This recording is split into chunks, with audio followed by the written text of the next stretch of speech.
Êxodo capítulo 9. A quinta praga, a morte dos animais. O Senhor Deus disse a Moisés: vá falar com o rei e diga que o Senhor, o Deus dos Hebreus, diz o seguinte: deixe que o meu povo saia do país a fim de me adorar. Pois, se você não deixar e continuar impedindo que ele vá, eu o castigarei com uma doença horrível, que atacará todos os seus animais, isto é, os cavalos, os jumentos, os camelôs, o gado, as ovelhas e as cabras. Farei diferença entre os animais dos israelitas e os dos egípcios, e não morrerá nenhum animal dos israelitas. Eu, o Senhor, marquei um prazo, farei isso amanhã. No dia seguinte o Senhor fez como tinha dito, e todos os animais dos egípcios morreram, porém não morreu nenhum dos animais dos israelitas. O rei mandou ver o que havia acontecido e foi informado de que não havia morrido nenhum animal dos israelitas. Apesar disso o rei continuou teimando e não deixou o povo ir. A sexta praga, os tumores. Então o Senhor Deus disse a Moisés e Arão: peguem punhados de cinza de um forno, e que Moisés jogue essa cinza para o ar diante do rei do Egito. Ela se espalhará como um pó fino sobre toda a terra do Egito, e em todos os lugares a cinza produzirá tumores que se abrirão em úlceras nas pessoas e nos animais. Assim, Moisés e Arão pegaram cinza e ficaram de pé na frente do rei. Moisés jogou a cinza para cima, e ela produziu tumores, que viraram úlceras nas pessoas e nos animais. Os mágicos não puderam aparecer diante de Moisés porque eles e todos os outros egípcios estavam cobertos de tumores. Porém o Senhor Deus fez com que o rei continuasse teimando. E, como o Senhor tinha dito a Moisés, o rei não atendeu o pedido de Moisés e Arão. A sétima praga, a chuva de pedra. O Senhor Deus disse a Moisés: amanhã cedo vá se encontrar com o rei e diga-lhe que o Senhor, o Deus dos Hebreus, diz o seguinte: deixe que o meu povo saia do país a fim de me adorar. Pois desta vez eu vou fazer todas as minhas pragas caírem sobre você, sobre os seus funcionários e sobre o seu povo, para que você fique sabendo que em todo o mundo não há ninguém como eu.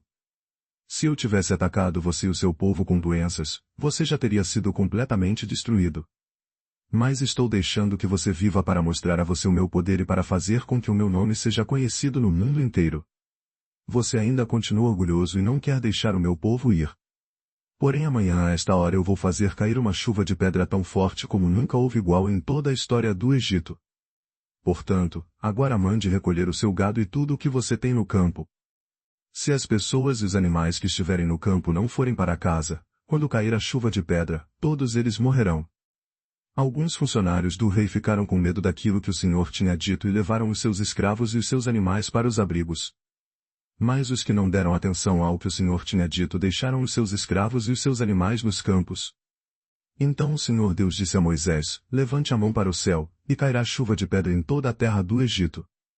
Cairá sobre o povo, sobre os animais e sobre todas as plantas do campo. Moisés levantou o bastão para o céu, e o Senhor mandou trovões, chuva de pedra e raios sobre o país. Ele fez cair uma pesada chuva de pedra sobre todo o Egito, e a chuva e os raios caíram sem parar. Essa foi a pior tempestade que o Egito já teve em toda a sua história. Em todo o Egito a chuva de pedra acabou com tudo que estava no campo, incluindo as pessoas e os animais. Destruiu todas as plantas e quebrou todas as árvores. Somente na região de Gozém, onde estavam os israelitas, a chuva de pedra não caiu. Então o rei mandou chamar Moisés e Arão e disse: desta vez eu pequei. O Senhor Deus é justo, eu e o meu povo somos culpados. Orem ao Senhor. Chega de trovões e de chuva de pedra. Eu os deixarei ir, vocês não precisam esperar mais. Moisés respondeu: quando sair da cidade, eu levantarei as mãos em oração a Deus, o Senhor. Os trovões vão parar, e não haverá mais chuva de pedra. Isso para que o Senhor, ó Rei, fique sabendo que a terra é de Deus. Mas eu sei que o Senhor e os seus funcionários ainda não temem a Deus, o Senhor. O linho e a cevada foram destruídos, pois a cevada já estava com espigas, e o linho estava em flor. Porém o trigo e o centeio não foram destruídos, pois ainda não haviam brotado. Depois de ter estado com o rei, Moisés saiu da cidade e levantou as mãos em oração a Deus, o Senhor. Aí os trovões, a chuva e a chuva de pedra pararam. Porém, quando o rei viu que tinha parado de chover e que não trovejava mais, nem caía chuva de pedra, ele tornou a pecar. Ele e os seus funcionários continuaram teimando. E, como o Senhor tinha dito por meio de Moisés, o rei não deixou que os israelitas fossem embora.